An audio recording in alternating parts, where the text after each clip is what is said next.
Menanggapi kata pengantar Ahmad Sadullah Abdul Alim dari Pasuruan. Di antara yang dikatakan saudara Ahmad Sadullah Abdul Alim dalam kata pengantarnya adalah sebagai berikut.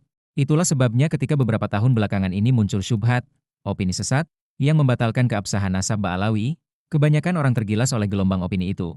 Sehingga sebagian dari mereka kebingungan tanpa mengetahui arah yang benar. Sebagian lagi terseret pada kubu-kubu yang berbeda bukan karena mengetahui ilmunya, namun lebih karena mengikuti tokoh panutannya.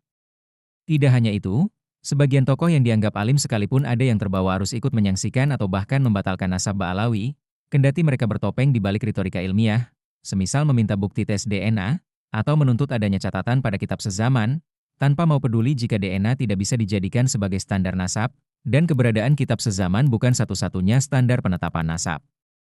Hal demikian sama sekali tidak aneh, karena orang yang alim di sejumlah disiplin ilmu keislaman sekalipun belum tentu memahami standar-standar ilmu nasab. Karena itu, setelah melihat isi dari buku ini yang begitu lengkap, membahas standar-standar penetapan nasab secara umum, dan menolak syubhat-syubhat saudara Imaduddin Banten secara khusus, saya sangat bersyukur dan gembira sekali, karena ulasan tentang nasab pada buku ini didasarkan pada data-data ilmiah yang kredibel, sesuai dengan standar-standar ilmu nasab yang diakui oleh semua nakabah ansab di seluruh dunia, dan ditulis oleh para pakar nasab dunia, baik di masa lalu maupun pada masa kini. Dari ungkapan di atas, ada beberapa hal yang perlu ditanggapi. Di antaranya, ia mengatakan bahwa penelitian ilmiah yang membatalkan dengan meyakinkan nasab Ba'alawi adalah sebuah opini sesat. Dari sini kita mengetahui bahwa Abdul Alim tidak membaca dengan benar tesis yang penulis tuangkan dalam berbagai kitab, buku, serta artikel-artikel penulis. Opini itu, apalagi disebut opini sesat, adalah pikiran untuk menerangkan preferensi atau kecenderungan perspektif yang memiliki sifat tidak objektif serta tidak didukung oleh fakta atau pengetahuan positif. Sedangkan semua rangkaian tesis penulis tentang batalnya nasab Ba'alawi terbingkai oleh susunan-susunan dalil yang kuat. Ia berdasarkan literatur kitab nasab mulai abad ke-4 sampai ke-13 Hijriah.